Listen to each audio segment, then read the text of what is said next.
김동연 경제부총리 같은 경우는 아무튼 상징성은 되게 있어 보여요. 그 리스트를 쭉 보면은 문재인 정부도 어쩔 수 없이 사실은 인서울 정도의 꼴이 있고요. 실제로 집단 내에서는 리드하는 건 분명히 맞는 것 같다고 생각이 드는데 경제부총리의 상고 출신인데다가 일반 지방대에 나오신 분이 지금 올라가신 거잖아요. 네. 이런 게 이제 제가 봤을 때는 상징적인 부분, 이런 분들도 능력 있으면 똑같은 자리에 기용하겠다 이렇게 그런 의지를 보여주시는 것 같고요. 자, 김동연 이분에 대해서는 저번에 그 후일담을 한번 보니까 정말 일벌레라는 말이 맞을 정도 아드님이요. 백혈병인가로 돌아가셨대요. 20대 때 28인가의 아드님이 사망하셨어요. 장례를 치른 당일날 바로 출근을 하는, 장례를 치르면 이제 사실은 법적으로 그거는 보장해 주잖아요. 직계 좀비석에 대해서 장례를 치르면 법정 휴가가 주어지는데 그럼에도 불구하고 당일날 장례 치른 당일날 출근을 하셨을 정도의 그런 어떤 책임감 있는 분이고요. 그때 그 이야기 들어보니까 그날 뭐 중요한 발표가 있었대요. 근데 그거를 자기가 해왔던 사업인데 브리핑을 자기가 해야 되는 거잖아요. 그만큼 어떤 그 대단한 사명 갖고 있는 분 같고. 이분이 본인의 아드님이 사망한 것에 대해서 이제 글을 쓴 게 있는데 거기에서 이렇게 자기는 몇 년 동안 내 아들이 앓다가 사망을 했는데도 이렇게 가슴이 아픈데 부지불식간에 어느 날 갑자기 청천벽력같이 자식들을 잃은 세월호 부모들은 어떻겠느냐. 그 마음을 내가 짐작할 수도 없을 정도의 아픔일 거다라는 이런 글을 썼어요. 그 어목했던 박근혜 시절에. 그래요? 예, 대단하신 분이네요. 대단하신 분이고요. 진짜 보통이 아니야 이거. 사실은 정치 또는 이 행정이라고 하는 게 저는 기술이라고 생각하지는 않거든요. 어떤 마인드를 가진 사람이 어떤 마인드를 운영하느냐가 좋은 결과를 만들어낸다고 보거든요. 이런 분이면 저는 믿을만하다고 생각합니다. 이 김동연 님이 그 원래 이제 경제부총리에 내정이 됐지만 아주대 총장이었거든요. 그런데 이분이 굉장히 좀 재미있는 일화가 있어요. 총장 시절에. 어떤 일이 있었냐면 뭐 미친 총장이라는 별명까지 얻을 정도로 총장 시절에 어떤 일이 있었냐면 실제로 이거는 이제 아주대를 나온 사람이 자기가 그 수기 형식으로 쓴 거예요. 거기서 발췌를 했는데 아주대에서 총장 긴급 SOS라는 시스템을 만들어가지고 학생이 경제적으로 어려울 때 긴급하게 어려움이 처해지면 이거를 총장한테 직접 그러니까 요청을 하는 거예요. 도움을. 그러면 총장이 이거를 이 김동연 총장이 사비로 이 학생들을 도와줬대요. 와, 정말 대단한 사람이구나. 그리고 또 두 번째는 애프터 유라는 이제 전살적인 어학연수 프로그램을 만들어냈는데 이거는 뭐 언어 능력, 학점 이런 거 전혀 상관없이 어려운 학생들이 신청하면 무조건 해외 연수 보내주는. 이건 뭐 미담도 이런 미담이 있나? 이것도 자금을 어떻게 만들었냐? 총장이 대기업들을 쫓아다니면서 기부금을 이렇게 요청을 해서 학교에 그런 기금을 만드는 거예요. 그래서 어려운 학생들이 연수로 갈 수 있게 이 사람이 쓴 글이 실제로 자기가 다녀왔다고 이렇게 썼어요. 대단하신 분이네. 예. 우리가 모르는 면이 많이 있네요. 지금. 이게 파팜이에요. 파팜. 파도 미담이. 파팜이. 예, 문재인 정부에서는 대단하네요. 강요나 이런 중요 직책에 올라가는 사람들의 이 뒷이야기들이 너무 아름다운 거예요. 소름 끼칠 정도로. 그러니까 이 정권, 이전 정권에 있었던 사람들도 보면은 괜찮은 인물들이 있었던 거예요. 그렇죠. 예. 거부감을 느끼실 필요는 없을 것 같고, 이거는 이런 마인드 가지신 분이 경제부총리를 한다면 경제 정책은 분명히 달라집니다. 그렇죠. 그리고 이분이 아까 우리 권 PD가 정말 실력으로 살아남았다고 했는데 진짜 그래요. 보면은 2002년부터 대통령 행정관을 김대중 노무현 정부, 이명박 박근혜 정부 때 다 관료를 지냈어요. 능력이 있으니까. 네, 그러니까 실력만이 버티고 있는 거죠. 이 사람은 실력으로. 능력도 있었고요. 심지어는 그 소름 끼치는 게 이런 거예요. 이명박 박근혜 전 대통령에게 관료이면서도 목숨을 걸고 직언을 한 사람이에요. 정말 이분 후장 하나 주고 시작합시다. 그러니까 이게 새날 훈장 한번 줍시다. 이 개성공단에 대해서도요. 빠른 시간 내에 재개방, 최대한 지원 등 이거를 대통령한테 주장했던 사람이에요. 김동연이 이 사람이. 그래서 지금 총장으로 내려가셨구나. 네, 그렇구나. 승진을 못했죠, 당연히. 그러니까 이렇게 이명박근혜 두 정권에서 얼마만큼 그 중요한 인재들을 이렇게 제대로 써먹지 못했는지 이거는 국가적으로 수십 년의 기간을 들여서 키워낸 인재인데도 불구하고 써먹지 못했다. 써먹지 못하는 게 아니라 안 써먹은 거죠. 강경화 외교부 장관을 한번 볼까요? 이분도 아마 뭔가 여러 가지가 나올 것 같은데 강경화 외교부 장관은 어떤 사람입니까? 최초의 여성이자 비외무부 출신. 그리고 최초의 비서울대 출신 외무부 장관이 되셨네요. 지금까지 서울대 출신들만 외교부 장관 했다는 거예요? 그렇나 봐요. 그래서 70년 외교부 역사상 최초의 이런 많은 수식어를 장관이 되었는데요. 이분이 98년에는 외교부 장관 특별보좌관으로 채용되면서 김대중 대통령의 당시 클린턴 미국 대통령과 IMF 외환위기 당시에 통역을 하면서 동시통역. 네, 김대중 대통령의 굉장히 사랑을 받았다고 합니다. 원래 처음에 KBS 영어 PD였다면서요?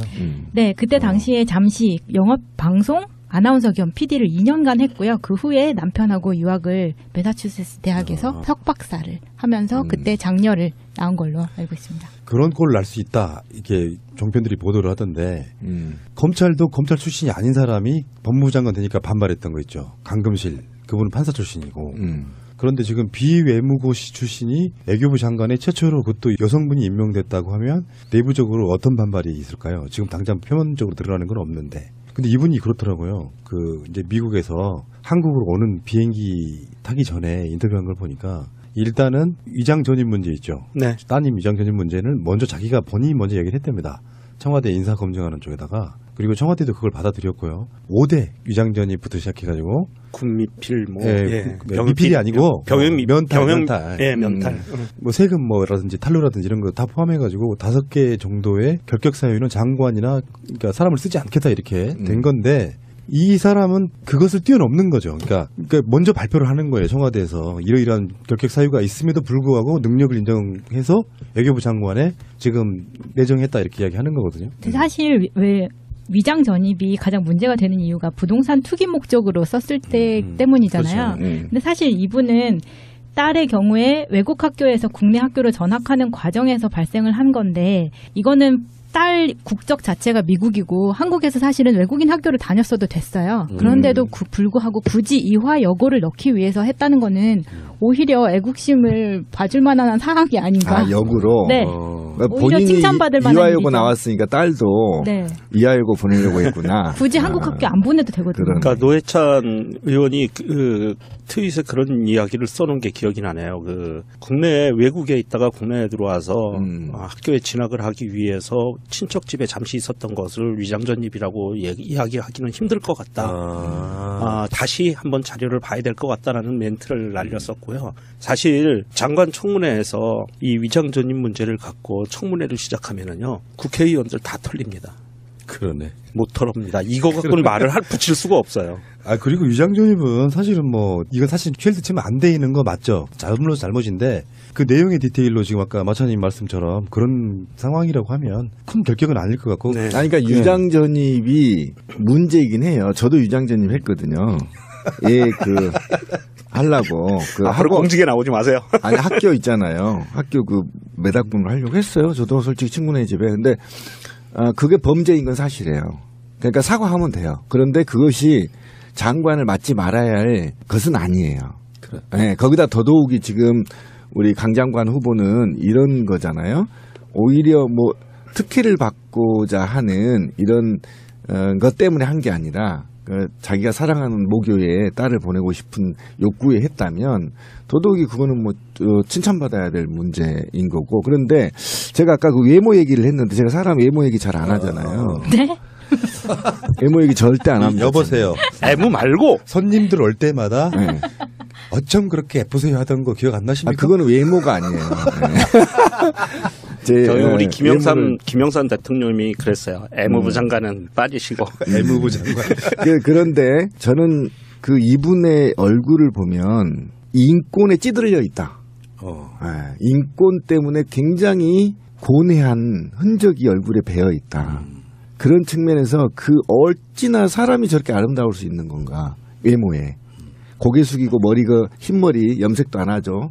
염색도 안 한 그 흰머리가 섞여 있는 머리에 고개 숙이면서 열심히 일하고 인권에 대해서 고뇌하는 모습들을 정말 인간이란 저렇게 아름다울 수가 있구나. 멋졌어요. 진짜. 멋졌어요. 정말 쩔고. 예. 그리고 관료주의로 쪄들어 있는 외교부가 여성으로 앉았어요. 얼마나 불쾌할까요, 남자들이.